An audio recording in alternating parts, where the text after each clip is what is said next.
So we are live now.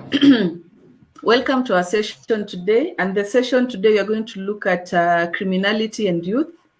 We have 3 guests and one more guest we are hoping will be able to join in as we continue with the discussion.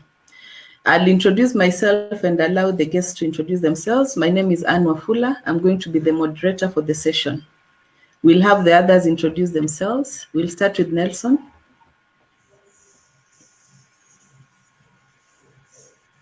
Nelson? Okay. Let's go to Patrick. Patrick.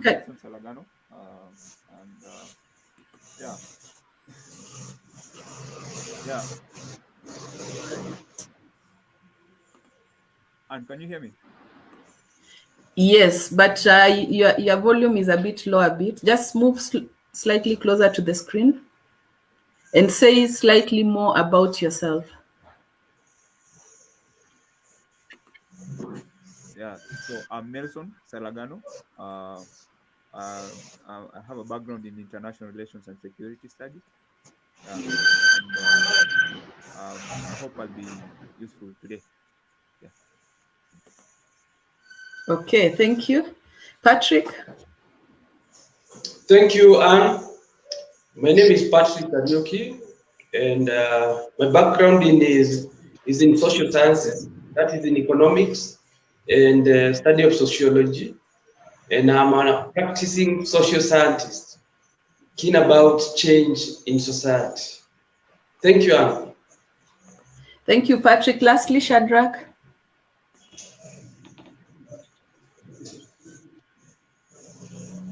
Thank you, Madam Moderator Anne. My name is Shadrach Wamboi. I'm a practicing lawyer, an advocate of the High Court of Kenya.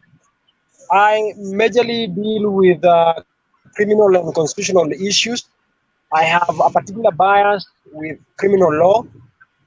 I also volunteer in helping young men and young women who are in conflict with the law. I represent them at pro bono basis at Milimani High Court.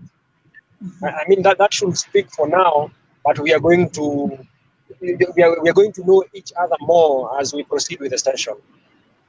Thank you so much, and karibuni to the session. I'll start off by asking Patrick, probably the issue about youth and crime. If you could just give us some background on it from a sociological perspective before we get to Shadrach to give us from the real perspective. Okay, thank you, Anne.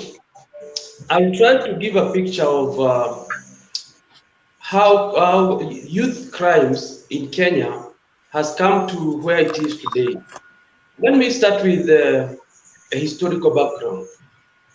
With the advent of colonialism, we moved from the traditional type of societies to what is now modern, as introduced by the Western type of civilization.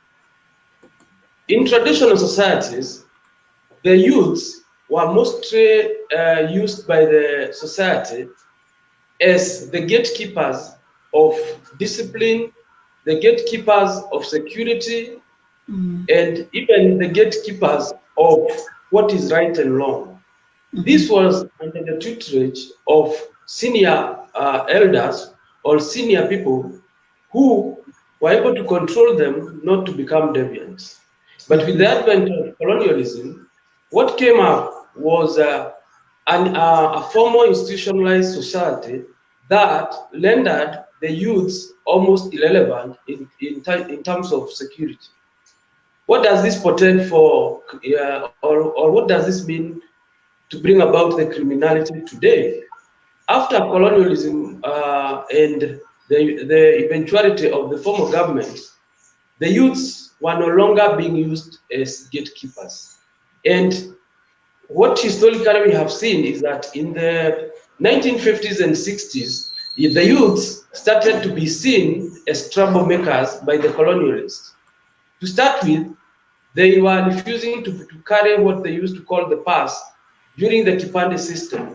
And these were the first type of youths that were incarcerated and labeled as criminals. So eventually, the role that the youths used to pray and the way they used to be socialized was changed. So let me give another academic angle to criminality and youth today. There are several theories that have been formulated to explain youth and criminality. Let's start with the strain theory. The strain theory looks at society as putting expectation on youths. This expectation sometimes is for the youth to grow up, become responsible, and gain economically, or to be able to grow into more responsible people in society without sometimes the necessary conditions being available for them. So this means that the youth sometimes are expected to achieve economically or to do certain things as they grow up, but the society is not putting the right conditions. For example, the youths of today are expected to go through school and eventually get jobs, become responsible people in the society, and succeed.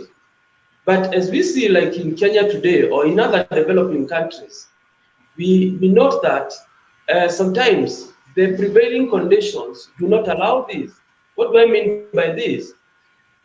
The prevailing conditions might be people or the youth leaving school, but there are no jobs. So this frustrates the youths, and sometimes they try to achieve the societal expectations using other means which are not acceptable. They might resort to stealing. They might resort to getting jobs through unscrupulous means. They might resort, especially even in rural societies, to even steal, especially in areas where there is cattle rustling, because they are expected to achieve certain things, but the society or the prevailing conditions do not allow. So they become anomic or they become deviant. So there's a second theory which has been formulated also to explain crime in youth, which is called the differential acquisition youth. What do we mean by this? We mean that like anything else, crime is learned. Like the way people learn the normal or the right behaviors, criminal behavior is also a learned thing. In the same way, people learn to be law-abiding, deviants also learn to be non-law-abiding. So that is the second theory that has been formulated in academia to explain criminality and youth. We have a third theory that is called the subcultural theory. What does this theory say? In some low societies or lower economically endowed societies, we find that there are certain behaviors that are unique in these subcultures. For example, in urban societies where people don't have jobs, people are not endowed, they live in formalized societies, they may resort to becoming deviant as a way of life. So in these areas, where if the youths happen to be from these areas, they grow up knowing that, for example, committing crime is the way of life. So those are the three main theories that explain criminality in the society today, and especially in Kenya today. Thank you. Thank you so much, Patrick. So basically what we are looking at from an academia perspective is the issue of expectations, the issue of the environment, and the issue of learning. It's something that can be learned. Now let's come to Shadrach. Thank you. Shadrach. Now, that is academia. From a realistic perspective, what would you say is the background of youth and criminality in Kenya? Having interacted with them so much in your day-to-day.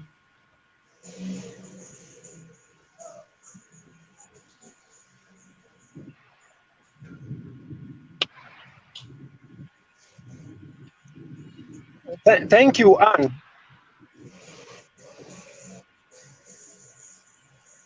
Thank you. Can you hear me? You need to move closer. We can't hear you properly. Hello. Hello. Yeah, now we can hear you.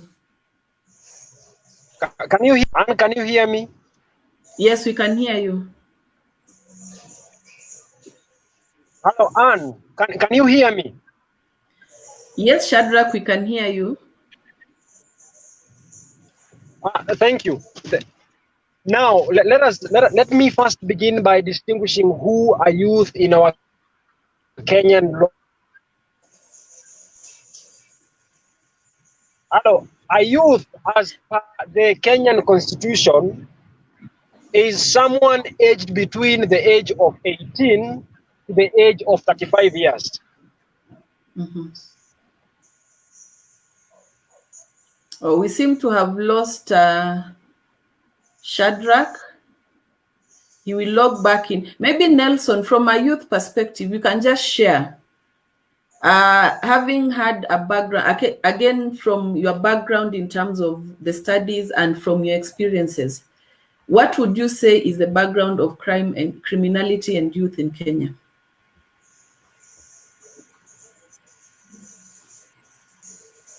Oh, sorry, Nelson. Well, Nelson, of sorry. course I'll approach it.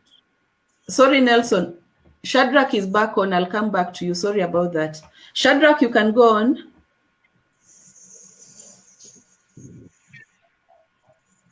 Hello, Shadrach.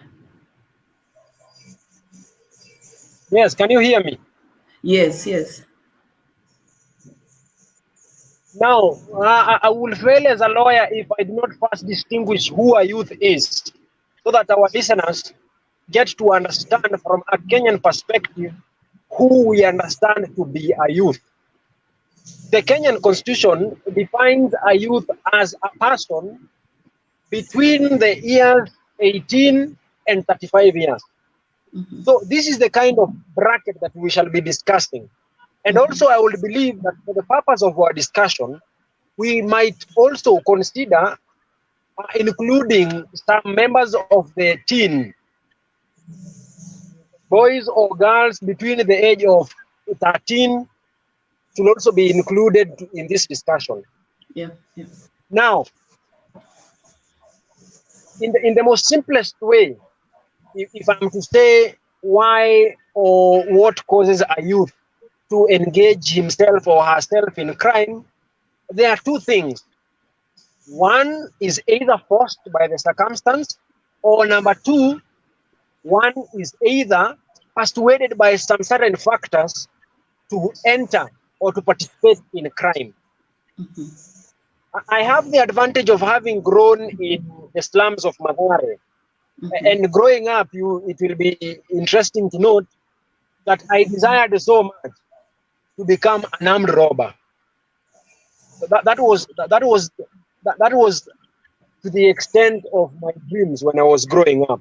Mm-hmm. Mm-hmm. So, number one, the background of an individual is so much central to the person's desire to engage in crime. Mm-hmm. So one might grow up in a poverty-stricken background, so much so that you believe that the difficulties that your families face or are facing, you are the only one who can help them in surmounting those difficulties. Mm-hmm. Mm-hmm. So a young man will engage in petty theft or serious armed robbery, or robbery in itself, because there is a distinction in law as to what amounts to robbery and what amounts to robbery with violence. So one will be persuaded or will be pushed by the circumstances that he or she finds herself in to engage into crime. So, and this should not mean that if you grow up in a poverty-stricken background, you will definitely engage in crime. No, that is far from it. There are also situations where people engage in crime just to fit into the society or the kind of friends.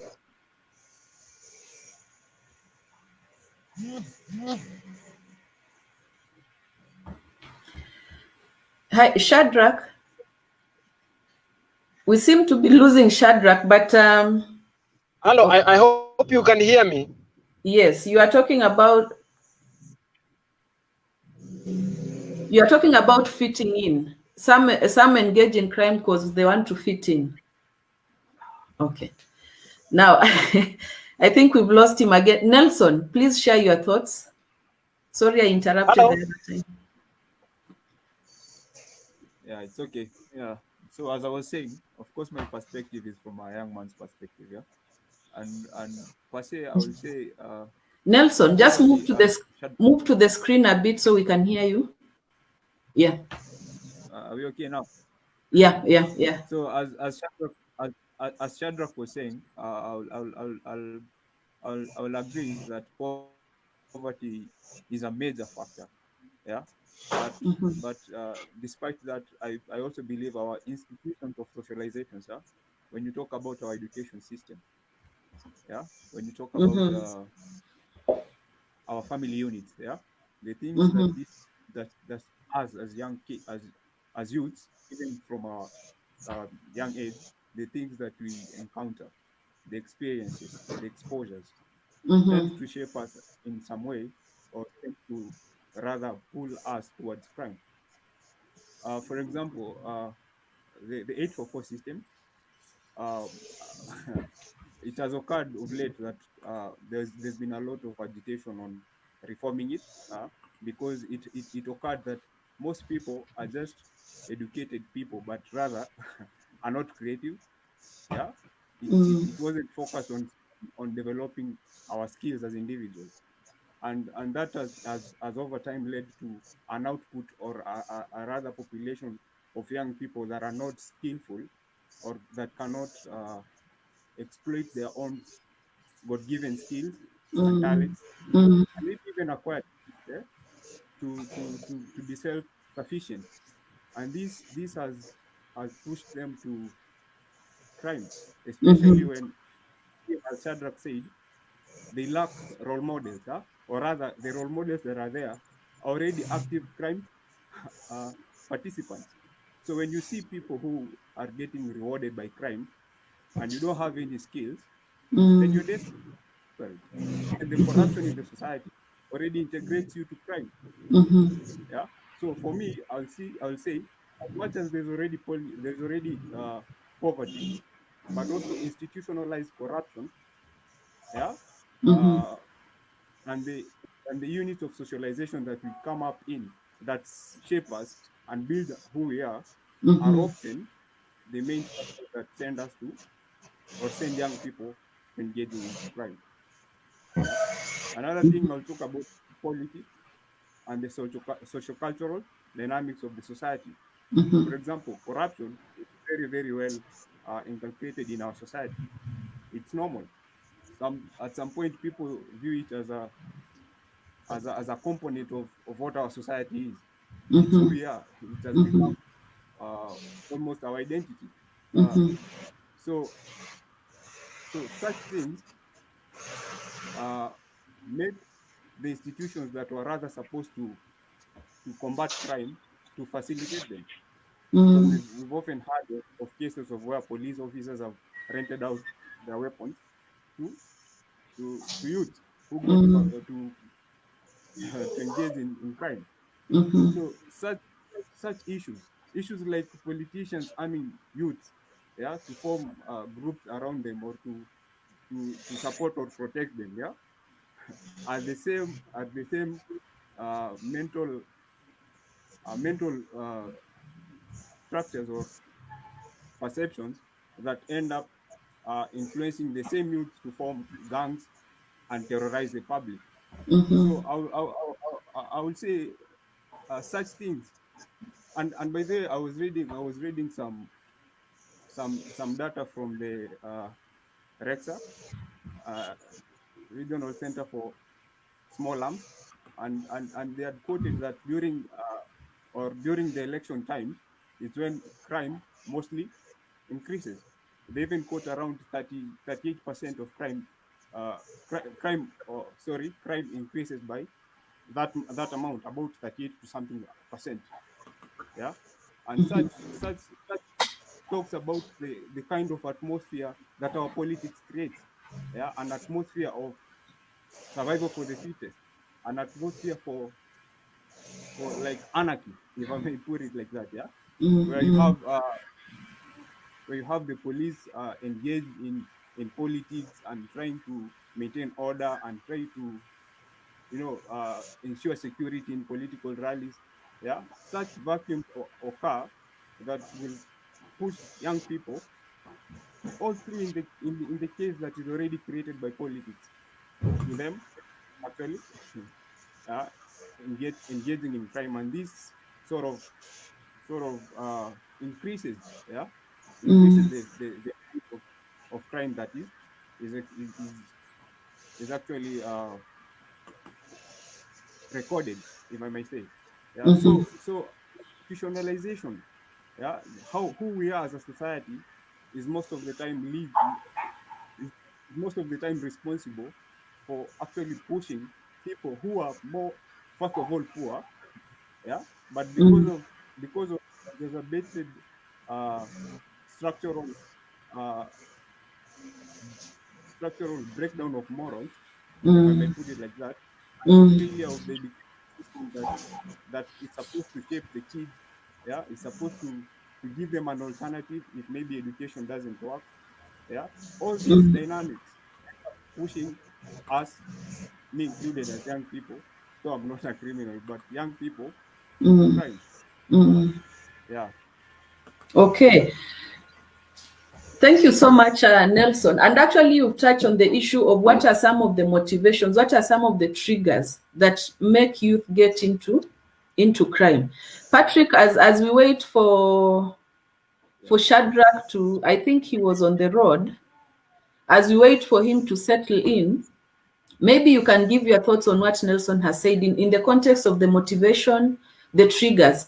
But as you do that, there are two comments here that I wanted to share. One is from Kenneth Ocheng Wanga, and he talks about the issue of lack of parental supervision.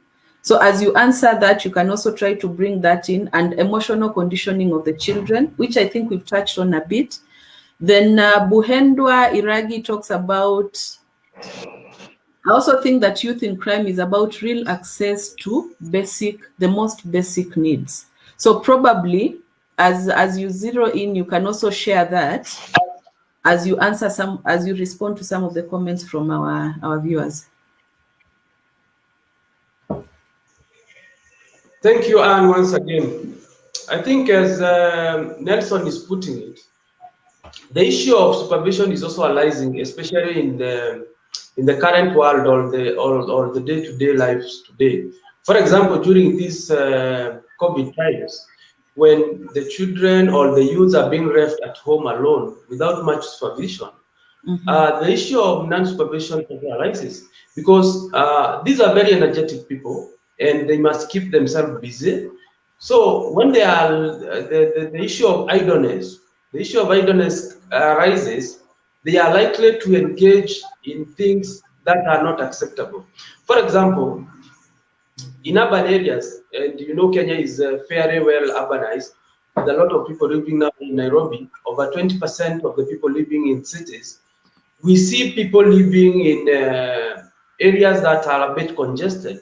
By this I mean they live in estates, for example, informal settlements where the society, the populations are very high. There are a lot of youths. They live in condominiums, they live in apartments, and so there's likely to be a lot of association of youths with other youths, unlike in rural areas where people are a bit distributed, or where the populations are smaller, and where the society is more homogeneous, and there are what we call societal ethics and norms and values that are more strict and more traditional and more controlling. So, as he puts it, lack of supervision of the youth must be also contributing so much in the proliferation of crime. That is one. The other thing is lack of activities to engage the youth. What we see in most of the cities and towns of, especially in Kenya, due to lacks in the government over the years in proper planning, especially in housing or in residential areas, there are very few amenities for the youths to keep themselves busy. If you look at the estates that had been built during the colonial times or early after independence, they had facilities, they had grounds, they had social halls where the youths could go and do various sporting activities. But with the advent of non-planned development, especially in Nairobi and other cities, we see Kenya growing in a way where the estates or where people stay, there are no social amenities. What does this mean for the youth? The youth have nowhere to dissipate their energies. They are very energetic, but they have nowhere to dissipate their energies. So they must look for ways to use their excess energies.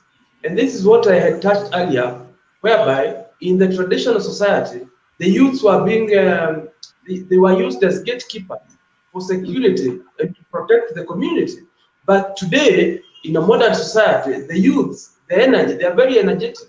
The youths, that energy is not being used. And they must look for a way to dissipate that energy. So definitely, they'll engage themselves in activities that are not quite good, or they are not in line with what is expected by the society. And we see them falling into crimes. Other trigger effect is for example, we see the issue of the digital world that we are living in. What people are watching, for example, on social media, or on TVs, or the internet, has also got an effect on the youth.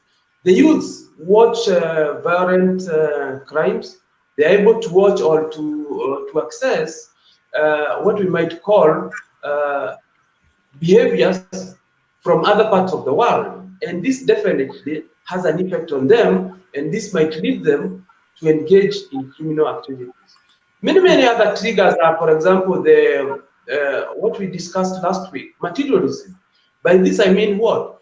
There is always that peer influence, for example, to own certain gadgets.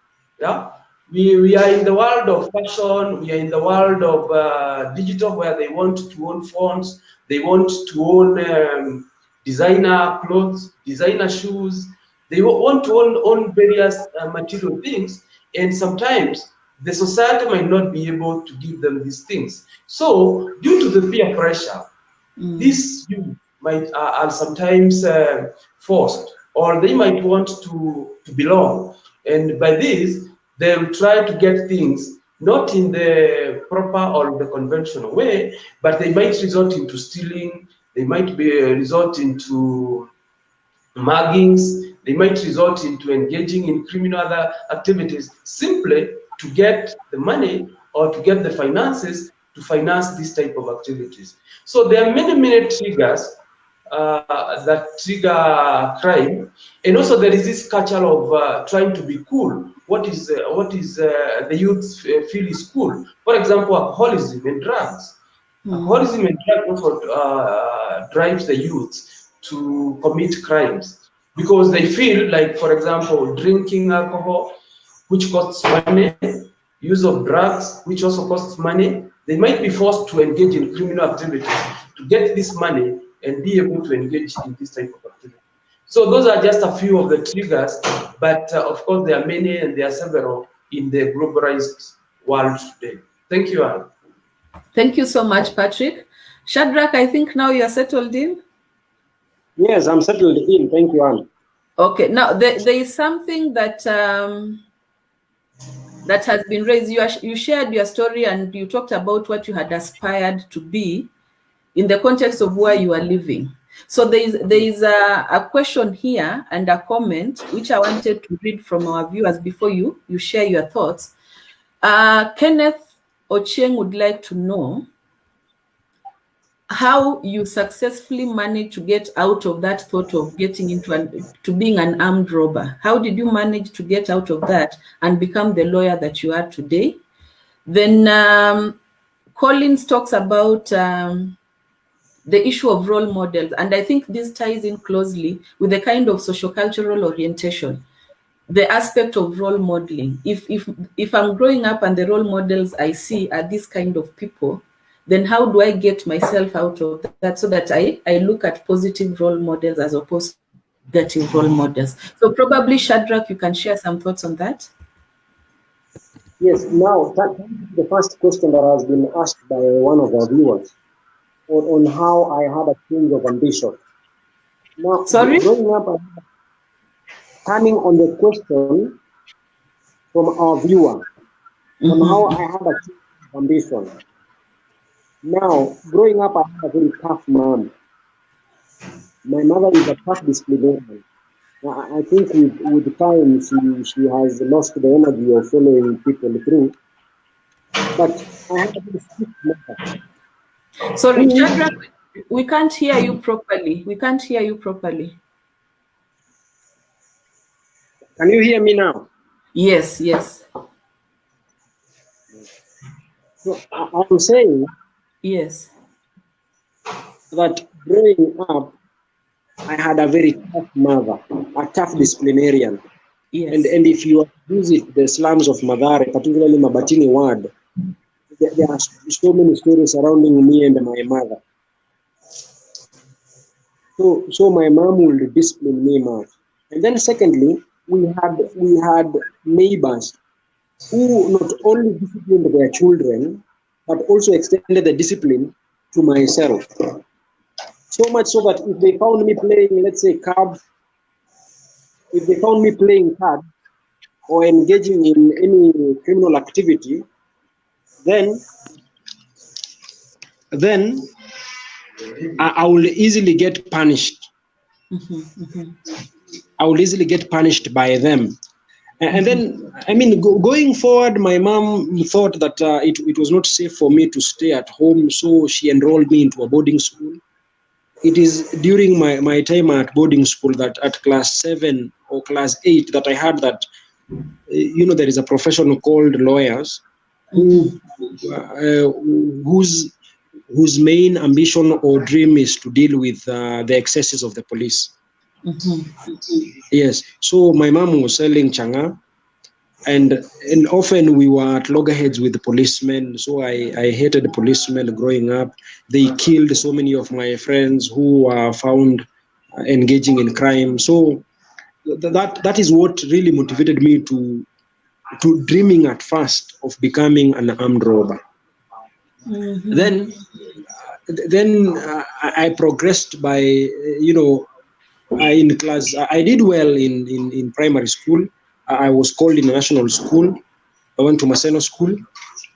I was socialized now differently. I now started aspiring to join campus. So these aspirations of, me wanting to join campus and then helping my society by fighting the policemen and their excesses, of course. So that is what drove me now to becoming the person that I am today. Okay. There is a lot of details in between. Probably, I think I should write a book on it. So basically, Yes. what you're saying, Shadrach, what you're saying is some of the things that helped you to turn around your life was one, having a very strict parent. Yes. They would discipline you, and the neighbors would also help in disciplining you. Yes. So the African context of raising a child, if my neighbor sees that my child is doing something wrong, they punish them. And I, as a parent, will not come and tell this neighbor, why did you beat my child? So But things have changed. Yes, things have changed right now. If you start pinching people's the children at your neighborhood, you might get yourself into a lot of difficulty explaining to the police why you have assaulted their children. Unfortunately, and that is one thing that I think if there are parents who are tuned in, it's something that we need to reconsider as a society, because we are not present 24 hours in a day. So if a neighbor of mine sees something, they can actually take corrective measures at that particular time. Then the other thing you mentioned was the issue of you being taken to boarding school. So being taken out of that environment. Yes, out of the community. Out of the community. That also helped shape who you have become today. So I think for the viewer who wanted to know, those are some of the things. Some might not apply to everybody, but where you can apply, please do apply what is practical.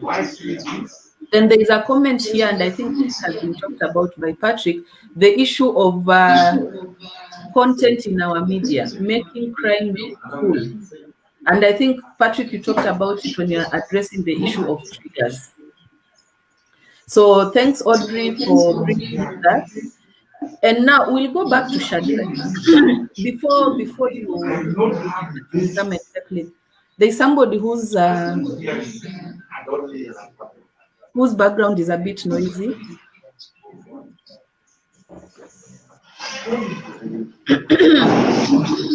Elvis, karibu. Thank you. Hello, Elvis. Yes. Karibu sana. Maybe if you could just lean karibu na screen kidogo. Yeah, thank you. Thank you. So Elvis is the other guest that you are expecting. So just take a few minutes to feel what is happening. And probably if there is a radio on or something, if you can just switch it off because it's bringing an echo. Thank you. Yeah, so as we give you time to settle in, let me go back to Shadrach. Shadrach, you are talking about when we were discussing the issue of the background, and you are talking about the issue of trying to fit in. Maybe you can just clear that point that you are talking about. Why youth get into crime? Yes, about youth and criminality, and this is something I would like to distinguish. There is the aspect of one desiring to participate in, as Patrick had said, participating in things that they have seen on TV or read in books. That is one aspect. Then there is the other aspect of one finding himself without an option. Most people who grow up in slums, you will find that they have only women raise their children alone. Men, once they do what they do, then they run away and then they leave the responsibilities to the woman. So once, and most of these children are young men. A man will not, Professor Sigmund Freud will say that a man is more attracted to their mother as the girl child is attracted to their fathers. So when a man or a young individual sees that their mother is suffering, they desire to come up with a solution. They do not want to see as their mother suffers from hunger or they are locked out of their homes. That really explains why so many young men in the slums will come out to go and engage in crime, get the money, then bring the money back home. And the mother will not try and understand or seek to understand from the young man where they have gotten this money from. They will just but enjoy the proceeds. So in other words, this young man will feel encouraged subconsciously by the gratitude that their parent or their mother shows them.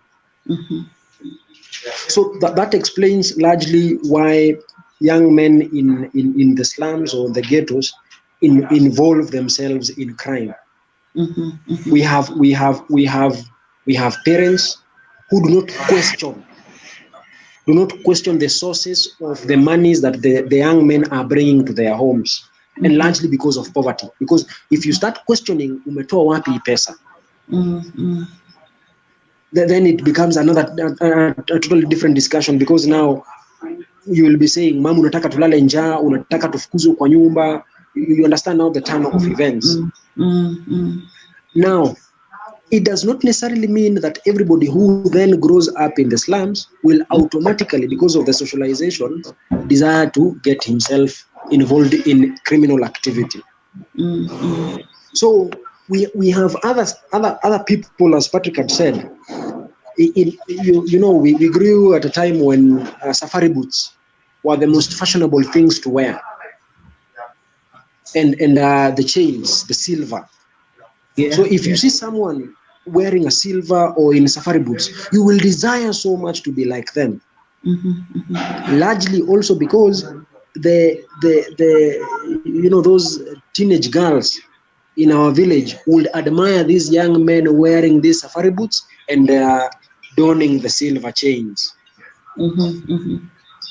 So this also will explain why Shadrach or any other young man will now be forced to engage in activities, of course, crime, so that they can generate money and then take this money, buy the safari boots or these fancy clothes or shiny attires, so that they can appease or please these young women. So it's either to support your family, or now so that you can look fashionable and be attractive to the young girls in your village. So that really is the motivation behind crime. But even now in campus I witnessed that some people just want to do it, want to engage in crime. They have a car. They were given a car by their parent. Now they want to use that car as a getaway car. Largely because also they want to the machismo. Yeah, they want to give stories that we went there, we did this. So it's a lot of peer pressure, and when you are faced with a young boy or a young girl getting himself or herself involved in crime, you need to investigate deeply the motivation. Is it the background? Is it the socialization? Because some people find themselves doing some things because they have friends who do them and they cannot say no to what they are told. Like the most recent case I have had to deal with, and I'm still working on it to have an out of court settlement. And I will not get so much into detail, but just to emphasize my point. There is a young man who hit another young man so hard that he removed his lower teeth. The fight was between 15-year-olds. And the reason why this young man is said to have hit the other young man is because the other young man is said to have seduced a girl that this now the subject, the accused now, is rumored to have been having an affair with. So you see, as early as in your teens, in the slums, you are sexually very active. Because these things happen when you can hear them. You are living in Mabati houses. What happens in the neighbor's house, you can easily hear what is happening in that house. So at 3 years, a 3-year-old in the slums can be an equivalent in terms of their brain capacity with a 15-year-old living in Kileleshwa. Someone who is very young digests and picks things very easily. That is why, in all fairness, people from slums are very bright, as opposed to people who have grown up in fortunes. Now, so, Shadrach, let me just bring in that quick to what you're discussing. Yes. Because what you're sharing, and we appreciate, in fact, Herbert has appreciated you sharing your personal story and how you've risen above the peer pressure and become who you are today. Now, one of the things, like this week, there was a chat that was circulating from a police officer. And one of the things that he talked about was that youth are actually even forming WhatsApp groups that they discuss about crimes that they can commit. Youth from affluent families are engaging in criminal activity, not because of luck. Yes. But yeah, so you can also bring in the issue of the crime within the affluent society. Yes, and I was explaining this. Yes. People from affluent families or well-to-do families majorly engage in crimes for two reasons. Firstly, for the show of it, for the show of might, that I can do this, I have done this, I have gotten away with this, just for the fun of it. And that must also explain why prostitution is done by rich children. They just, because prostitution is crime. I mean, let us face it. Living out of the gains of prostitution, that is a crime in itself. In Kenya, in the Kenyan context, of course, because I understand in some countries it's not a crime. So you will have women and men engaging in these criminal activities for the fun of it. That is number one. Number two, you will have these young men and women engaging in crime from affluent families so that they can, I mean, it's some sort of rebellion from their families. You will see a rich boy shift from their rich neighborhood and come and join us living in the slums, because probably they want to rebel from the supervision they get from their fathers, and they want to show their fathers that they can as well cater for their needs as equal men or women. So that must explain why. Now, you've even read stories, I mean, about young men at the University of Nairobi who had spearheaded or were involved in a lot of criminal activities in Nairobi, and of course its outskirts, very organized crimes. So largely, just to the upshot of what I am saying is, people must be, if you want to interrogate the real cause of why some people are engaging in crime, you must go beyond what is on the face value. You must understand that it is not almost always that if you are poor, you will engage in crime. Even when you have a lot, you might also be persuaded to join crime. And every child from the poor background does not mean they will engage in crime. Others are actually forced, or they find themselves compelled. And one thing I must mention is that if you have grown in a neighborhood like I have grown in the slums of Mathare, you really need to have a thick skin, not to be easily moved or persuaded to do things. I will say without even a fear of contradiction that not once, not twice, I have been given a gun so that I can engage or participate in some criminal activity. But because I have grown also as an amateur boxer, the skills that I have gotten from boxing created a sense of fear to any person who thought of coming to me and convincing me to do something. The thought that I would easily knock your face out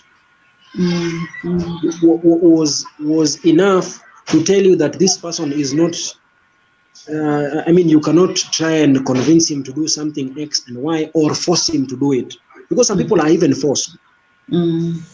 So growing up in these slums, sometimes you need to develop a thick skin so that when you say no means a no. Okay, so thank you, Shadrach. I know you have a lot to share, but in the interest of time, we have more areas of discussion. Let me just link what you have said to a comment from Herbert, where he talked about parental supervision, and specifically, he says that as parents, we need to create activities. There is somebody whose background is noisy. Could we mute our mics, please? Thank you. So he says that we need to create activities to engage our children in. And some of the things that Shadrach is talking about, like boxing, you know, those martial arts. So activities that will keep the youth engaged so that they do not have time to think about these other activities, or they are not free or idle for other people to approach them and encourage them to get into activities that are not friendly to them. So as we move on, I know Shadrach, and I really thank you because you have a lot to share, but as we need to move because we are running out of time. Probably, and this again will come back to you before Nelson and Patrick can share their thoughts. Probably Shadrach, again, you can share with us what are some of the institutions that we have that actually deal with youth offenders. And this, I want to link it to a question by Collins, who says, what is the role of teachers, school, or institutions in helping youth avoid crime? So if we link that to the aspect of if we have any institutions that deal with youth offenders, and what exactly is it that they do, and if I, as a parent or a guardian, I feel my youth needs to be assisted before they get deep into crime, what can I do? So probably you can help us from a legal perspective, and then we can have Nelson and Patrick just share their thoughts on that too. Thank you. Shadrach. Yes. Number one, on the institutions, we cannot underestimate the place of a family as an institution on its own to help a child in his or her proper upbringing. So the immediate family members are very important. People get motivated to also join crime because of the influence they get from their immediate family members. Mothers have socialized their girl children or girl child to get involved in prostitution. It is the same woman who the mother can also dissuade their daughter from engaging in that criminal activity. We have brothers who have pushed their brothers or relatives to joining criminal activities. So family, at the most remote of places, family is very central. Then we have village elders. Village elders, like personally, I am a fruit of the discipline that was instilled in me by our village elder called Mbogua Wagadesha. Mbogua Wagadesha used to run a bar at our place, Madare there. He's very popular, but he passed on. And may God rest his soul in eternal peace. So this is someone who was very strict with the kind of behavior he will see in children around him. So that we must not underestimate. We have some institutions like there is the SAF institution. I think I met one of its members just the other day when I was representing some young man in court. We also have the judiciary. The judiciary is an important institution. But even before we go to the judiciary, we have the police. The police service. The police service is a very important institution. I have witnessed so many deaths of young men who will not have, who will have changed or transformed if they had been given an opportunity to transform by their arresters. We have had several police officers in Madare. I will mention Munyonje. I will also mention Taiso. Presently, we have another one called Rashid. Not that what they do is wrong, but I believe there are proper mechanisms or proper ways of doing what they do that will give them even much more success in controlling crime in the slums.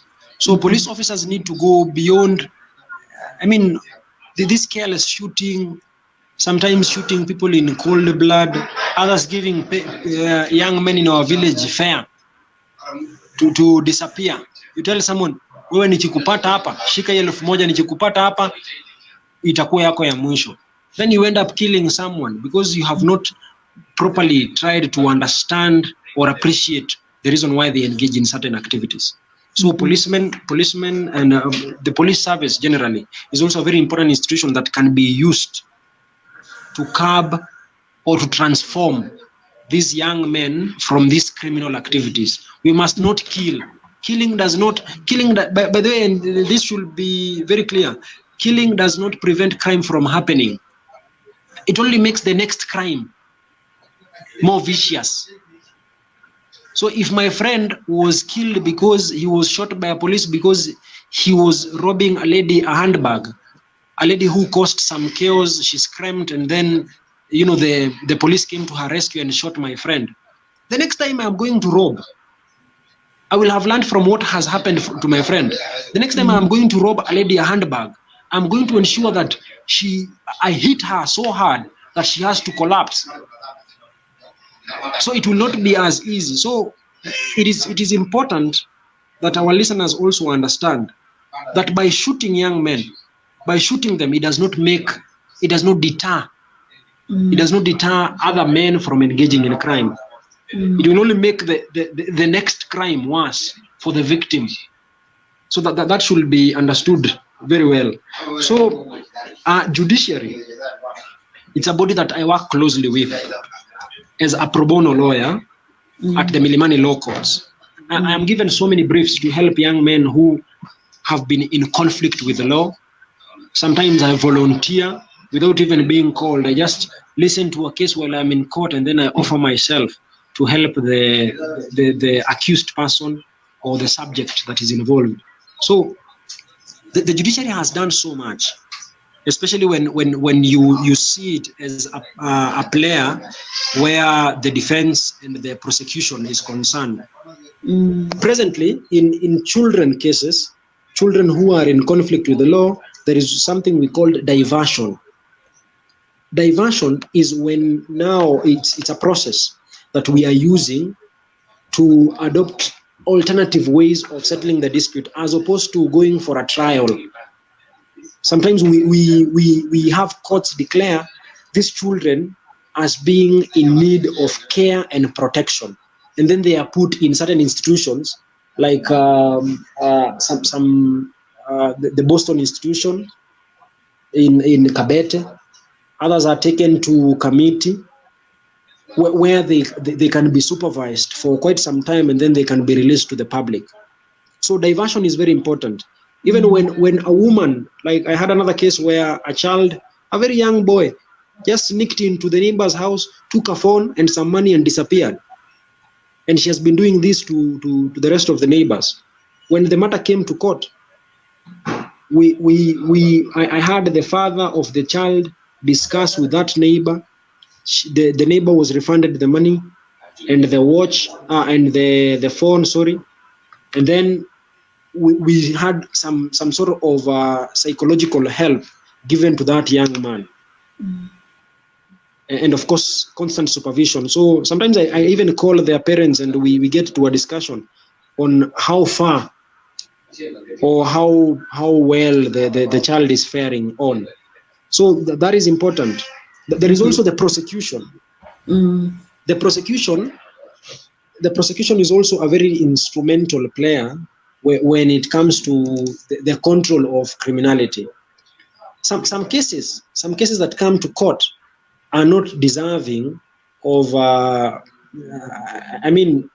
Sometimes you will see the kind of evidence that is presented, and then you will ask yourself, will it be fair to subject this child to this whole process of trial? So the prosecution sometimes suggests plea bargain. Plea bargain is a situation where the subject gets to plead guilty to a lesser offense than the one that had been suggested. So, for example, we have an offense called the grievous bodily harm, which attracts a sentence of life imprisonment. And then we have assault. Assault might attract a punishment of less than even a year. Depends with also the person who is the discretion of the magistrate or the judge. So if the evidence is so the evidence is so much, then you get into a discussion We are not there to ensure that this child, I mean, we circumvent the process and then the child gets an acquittal. That is not the aim of prosecuting or defending children who are in conflict with the law. The aim is that you get the best interest of these children. And the best interest of this child will be having this child committed to a certain institution for a period of time so that this child can have an opportunity of reflecting, can also have the opportunity of getting away from that society. Because as I had told you earlier, sometimes getting yourself out of a society, Kibera, Madare, and having a different worldview is important in removing all elements of criminality or dissuading you to taking a different tangent as opposed to engaging in crime. So that is important. So these opportunities of plea bargain that are offered by the Office of the Director of Public Prosecution are also something not to be wished away. Sometimes they help. I helped a young man who had been, the person who accused the young man of malicious damage of property was the mother. The mother did not want the child to be released to the general public. She thought that the young man was engaging himself in the smoking of marijuana and activities that were not legal. So I worked so hard in ensuring that the young man gets the best representation, number one, and number two, gets what I thought was the best interest of that child. So after the trial, the court committed the child to 3 months at the committee, the youth and the youth prison at committee. So when the young man completed, served the sentence from December last year to when this corona pandemic hit us, sometime in the month of March. I believe that the first week of March. So when the child was released from prison, the mother sent me a very bad message. She complained that I had assisted the child to get out of prison. What she wanted is that she wanted the child to be committed to prison, I think, for the rest of for his life. But there is also something I understood from this young boy. The mother wanted to get married to another man. And having this young man in his life will have proved as an impediment to her getting remarried. So sometimes you are faced with cases that there are a lot of interest at play. Women want to abandon their children so that they can get remarried and pretend that they do not have children, so they are available for marriage, or they are late in, they got late in marriage or in getting married.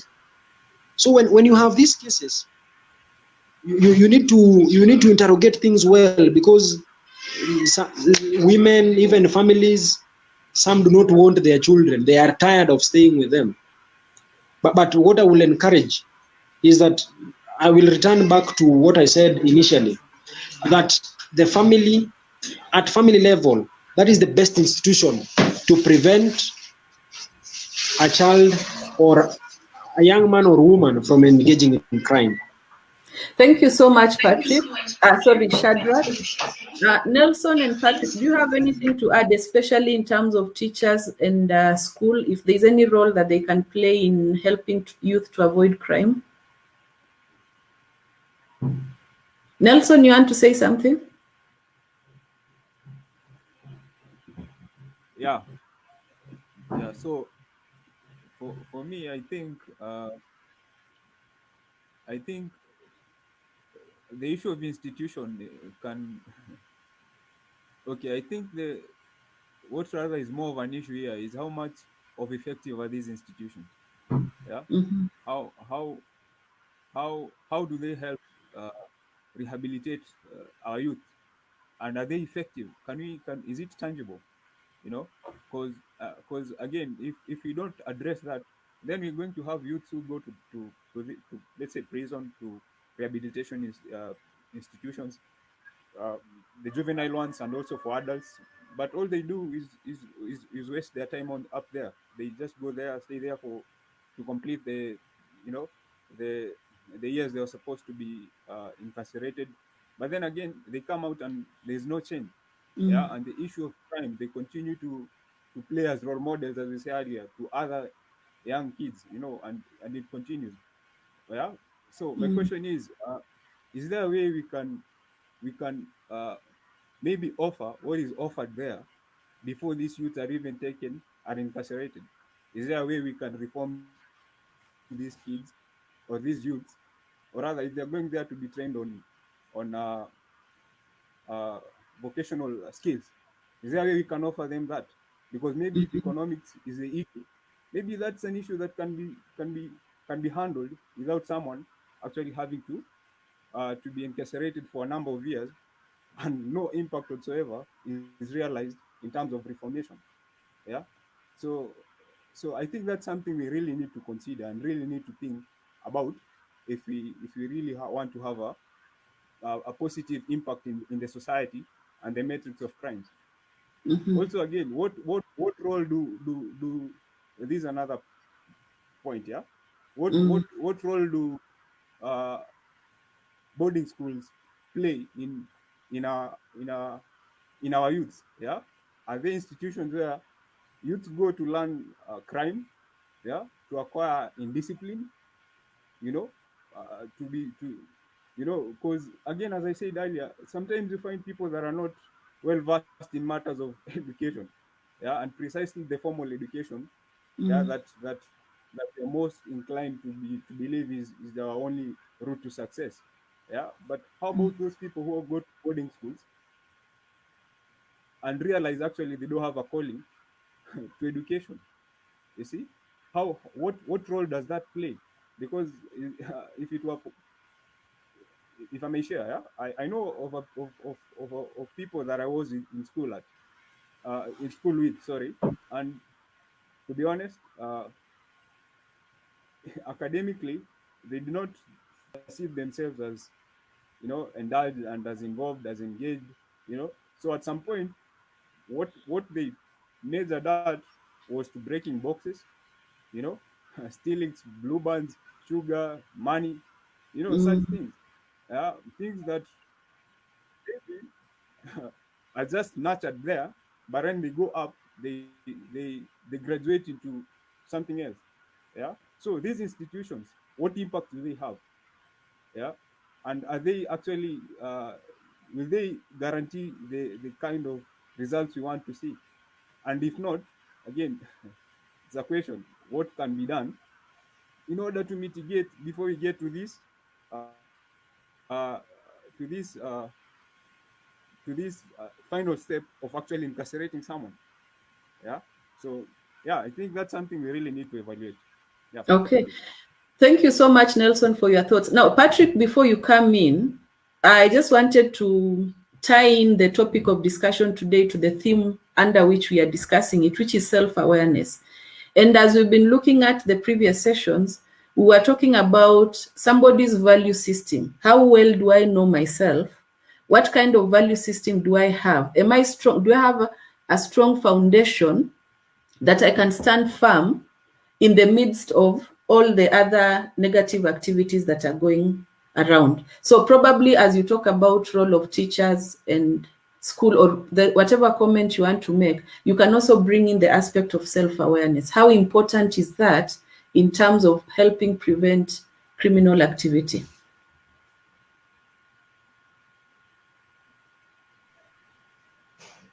Thank you, Anne. I think, okay, we have had a long discussion and most of the parts have been touched. But I think the role of self-awareness, I think also it's very crucial. Though, as I said earlier, having our societies change from very homogeneous societies to very heterogeneous societies, as in mixed societies in urban areas, there is this loss of what was traditional type of values and norms. And what we see is a mix, or simply a mix of values, which are also mixed with foreign values. By this, self-awareness might play a very big role. And this must have been earlier socialized by parents. So the role of parents and the neighborhood also plays a very key role into shaping a youth to whom he or she becomes. And even where he or she attends schooling. So the value system, as talked earlier, the youths must start becoming aware of what values they hold, what is populist or what looks cool, and what is right, what the values of religion, and I think it is all about the youth first becoming aware about what do they want to become, what value system do they want to pursue in their lives, and also the parents must play a very crucial role in monitoring their children and following them, so that in the early formative years, as one theory talks about, the very first 10 years, that they are socialized in values that are not only populist, but are also functional, and they can lead them to what we quote unquote talk of maybe a successful life. Let me talk about other sectors of society or other actors that would have a very clear role in the youth and criminality. We have like Mr. Shadrach talked about. We have the Boston schools. We have the approved schools. We have corrective collection centers, and we also have youth centers, and even religious institutions.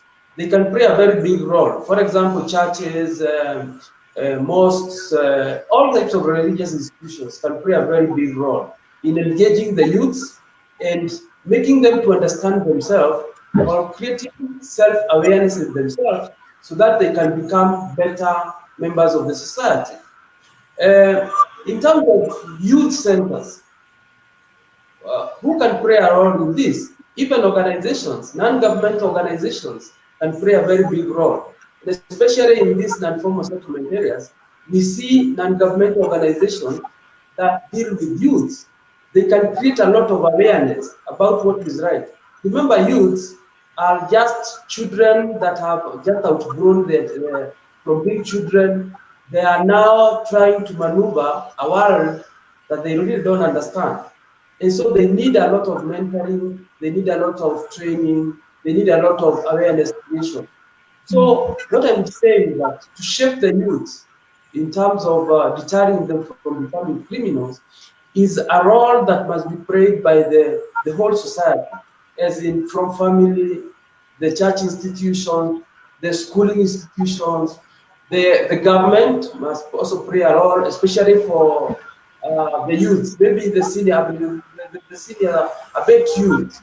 For example, youth that have already left college, they might also need opportunities, and these opportunities, especially for jobs, especially for engagements, the government must play a role. And if I move further, I must say that the government has a very big role to play, especially for youths that are already out of college or out of school. They must create opportunities. We have seen the government maybe starting things like the Youth Empowerment Fund, youth internship programs, and many other such programs.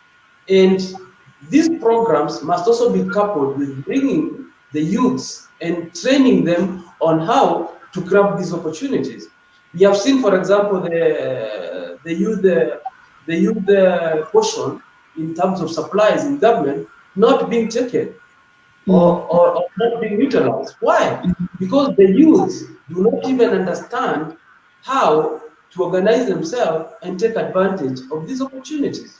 So beyond creating programs that help the youth, the government must also come with a module of bringing the youth together, organizing them either through civil society organizations or non-government organizations or whatever other platform that the government can use to create awareness about the opportunities that exist and to make sure that they are well organized to take these opportunities.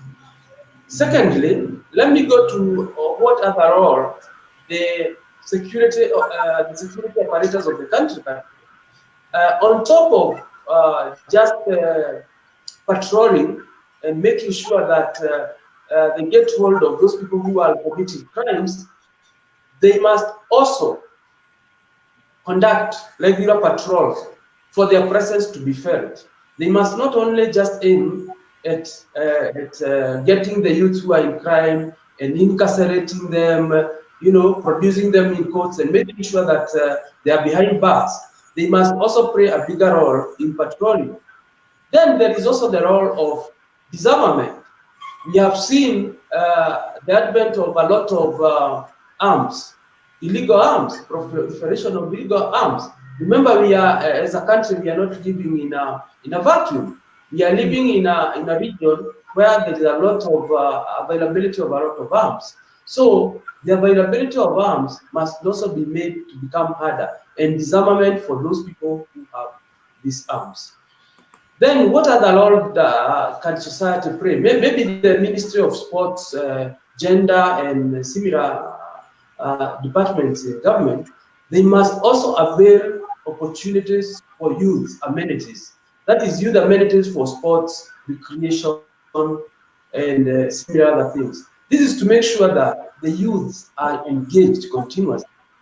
Whether they are out of school or they are out of college, their energies must be made to matter. They must be put into proper use. So the communities, the government must make sure that they come up with sports facilities and recreational facilities that will help these youth to be continuously engaged. Thank you so much. Oh, sorry.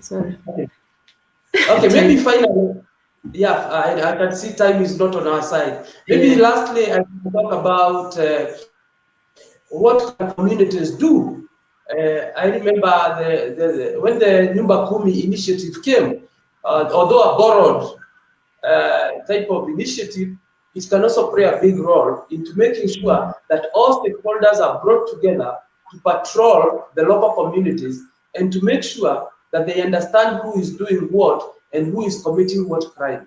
In that way, they could help the law enforcement agencies to be able to reach these youths and to be able to positively deter some of these things or channel them to the right departments in government so that they are taken either to correctional facilities or there is awareness creation on why they should stop doing what they are doing.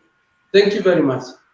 Thank you, Patrick. And I think in closing, let's take a minute each and just share what your closing thoughts on the topic are. Is there a practical solution that can just be implemented immediately to help minimize crime amongst the youth? We can start with you, Nelson.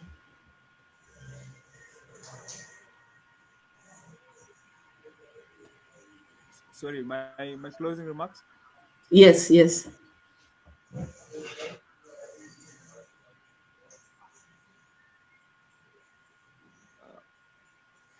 Okay.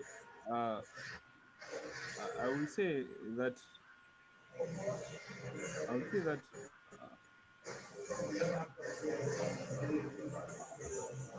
I don't know how to put it. As Shadrach was saying, yeah. Civic education, or rather, let me put it like that: civic education, and most specifically, sex education.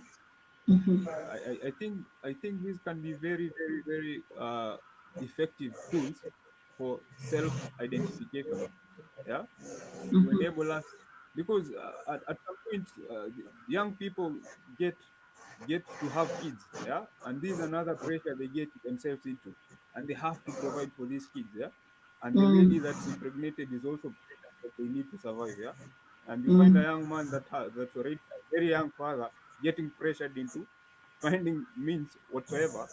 Yeah, maybe they are not as lucky as Shadrach that they had a strict mom.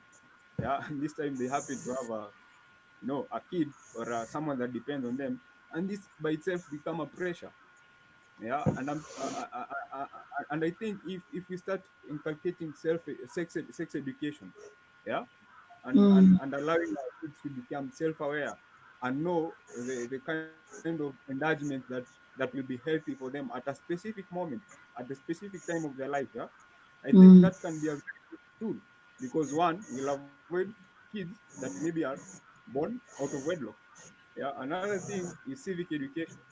What are the responsibility of you as a civilian of a country? Yeah, what are you supposed to do? What's your share to the development of your society? Yeah, politically. Yeah, in terms of rule of law. Yeah, once people are well informed and uh well let me say well informed of what is expected of them and their roles, I think such things can be very instrumental in actually realizing what your role is supposed to be, and maybe at some point even in your decision making. Yeah, because you see the roads, especially the way I say corruption, these roads are probably as a result of having people in power that maybe shouldn't be, but and also this aspect of money and bribery for elections and some such things. Because let's put it clear, politics is the bedrock of our societal progress. Yeah, if we have a poor political system, poor political structure occupied by uh, poor role models, if I may put it, yeah, as our political, we are elevating them to be our political elites. Such things have an impact on us. So I would say if we could inculcate uh, civic education, data, and maybe sex education, yeah, uh, and I think our youth can begin to have a bearing, can begin to know, yeah, what is their responsibility, yeah, to the society, uh, and the right ways to to make a living, and they can begin to start to have a sense of trust to their government. They can begin to have some faith in the system. Yeah, they can they can start investing in their own selves, believing that the system is going to reward merit. It's going to reward uh, them for what they offer. Yeah. So I think it's a soft issue, but I think it could be very important in self-awareness and combating crime among youth. Thank you. Thank you so much, Nelson. Shadrach, will come to you. Your closing remark in terms of practical things that can work to help minimize crime among the youth. And please take a minute to two. We are so much out of time. Thank you, Anne. I know that warning is good for a lawyer. Now, there are two things that I think need to be done in order for us to combat criminality amongst the youth. Number one is mentorship. Number two is opportunity. Mentorship. You will be surprised that growing up in these slums or these ghettos, people do not even know what they want to become in life. People are just going through life, the face of life. You marry a neighbor, you die there, and then your child grows up. That is how this generation is. That is how life in the slums is. So you and I, who have had the opportunity of getting proper education, who have had the opportunity of accessing good employment opportunities, need to go back to our villages. You need to go back and find something that you can do to the people living in Mathare, Kibera, Korogosho, Dandora, Kayole, Mukuru. You need to find a way of returning or giving back something to that society. They might not even need your money. They only need your presence. I did not grow up seeing or knowing a lawyer or an engineer.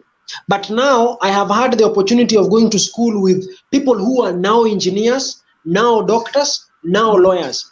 When I have an opportunity, I take them back to my village so that those young men and women growing up in Mathare and Kayole have an opportunity of seeing for the very first time a professor or seeing a doctor or a lawyer. So we need to see people who have become people so that we can say that I have a role model in Patrick, I have a role model in Nelson or Anne Wafula. That is on the part of mentorship. We need to see people, real people coming to our village, not watching people in the TV. On the issue of opportunities, we can make good carpenters, we can make good cobblers, we can make good mechanics, but we cannot do that if you're not given a car to repair. If you're not given a house to paint, we cannot become a good painter. So this root of corruption is what robs us and people from my places opportunities of becoming important or influential people in our society. So I urge all of us, if you see or identify an opportunity, please feel free to also trust in people in our villages, in the slums of Mathare and Korogosho. We are not thieves. We are not thieves. We will not steal from your houses if you give us an opportunity of working for you. So people should stop stereotyping people from slums or poor backgrounds that if you're given an opportunity, you're going to steal. I keep clients' money. I have never stolen.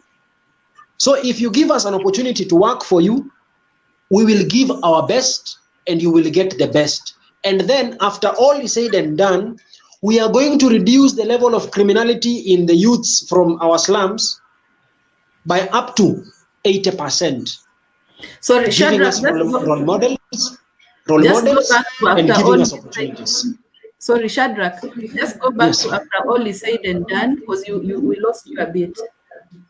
Oh, yes. So I'm saying, if we are to follow the two things that I have just mentioned, giving our men and women from the slums opportunities and giving them some good guidance, you are going to reduce your level of insecurity or criminality from my villages by almost 80%. I can guarantee you. And the only way of you becoming safe, Patrick, Nelson, and Wafula, and all your village mates and families becoming safe from muggers, armed robbers, from rapists, the only way is by you mentoring us.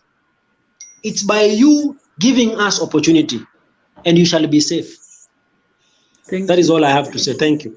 Thank you so much, Shadrach. Patrick, finally, please take a minute. You are parting short. Okay, thank you very much, and once again, I think so much has now been done and talked about. I might not have much to say, but I think finally to deal with issues shadrach and youth, we need a multifaceted type of approach, because it is not one. We need, as Shadrach says, to give opportunities to youth. Two, we need to give them knowledge through education and training.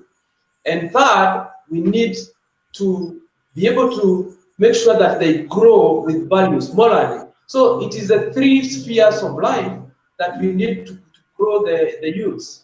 From when they are young, we need to grow them from mentally, physically, and even mentally, physically, socially, and even spiritually. So my parting shot is simple. The government, the communities need to give opportunity to the youth. We need to make them matter. We need to engage them. They need to be important players in the society. Two, we need to know that they are growing and give them opportunities. And three, we need them to have a value system that will help them to become important members of society in the succession. Remember, for those people who think that youth are useless, they should remember tomorrow there will be old people, and the youth who we are calling sometimes useless or disorganized or ladderless or cruel will be the mature people in society. So we need to grow their leadership skills and everything.